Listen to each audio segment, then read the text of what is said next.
Hi friends, welcome to Roopa's kitchen.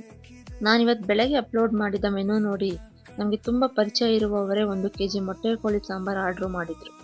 ನನಗಂತೂ ತುಂಬ ಖುಷಿಯಾಯಿತು, ಯಾಕೆಂದರೆ ಇದು ನನ್ನ ಮೊದಲ ಪ್ರೀ ಆರ್ಡರ್ ಆಗಿತ್ತು. ಆದರೆ ನಾನಿನ್ನೂ ಕ್ಲೌಡ್ ಕಿಚನ್ಗೆ ಪ್ರಿಪೇರೇ ಆಗಿರಲಿಲ್ಲ.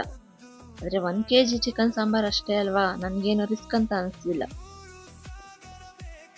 ಬೆಳಗ್ಗೆ ಬ್ರೇಕ್ಫಾಸ್ಟ್ ಪ್ರಿಪೇರ್ ಮಾಡಿ ಮಕ್ಕಳನ್ನ ಸ್ಕೂಲಿಗೆ ಕಳಿಸಿ ನಾನು ತಿಂಡಿ ತಿಂದು ಆಮೇಲೆ ನನ್ನ ಹಸ್ಬೆಂಡ್ ಹೋಗಿ ಚಿಕನ್ ತಂದುಕೊಟ್ರು. ಅದನ್ನು ನಾನು ಬೇಗ ಪ್ರಿಪೇರ್ ಮಾಡಿ ಅವ್ರಿಗೆ ಕಾಲ್ ಮಾಡಿ ನಿಮ್ಮ ಆರ್ಡರ್ ರೆಡಿ ಇದೆ ಅಂತ ಹೇಳಿದೆ. ಅವರು ಹತ್ತಿರದಲ್ಲೇ ಇದ್ದರು. ಅವರೇ ಬಂದು ಆರ್ಡ್ರನ್ನ ಪಿಕ್ ಮಾಡ್ಕೊಂಡು ಹೋದರು. ಪರಿಚಯ ಇದ್ದವರು ಆಗಿದ್ದರಿಂದ ಮೆನು ನೋಡ್ತಿದ್ದಂಗೆ ಆರ್ಡ್ರ್ ಮಾಡಿದ್ರು. ಅವ್ರಿಗೆ ತುಂಬ ಥ್ಯಾಂಕ್ಸ್. ಫ್ರೆಂಡ್ಸ್, ನೀವು ಆರ್ಡ್ರ್ ಬುಕ್ ಮಾಡಿಕೊಳ್ಳೋದಕ್ಕೆ ರೂಪಾ ಎನ್ ಗೌಡ್ರು ಇನ್ಸ್ಟಾಗ್ರಾಮ್ ಪೇಜ್ ಫಾಲೋ ಮಾಡಿ ರೂಪಾಸ್ ಕಿಚನ್ಗೆ ಸಪೋರ್ಟ್ ಮಾಡಿ. Thank you.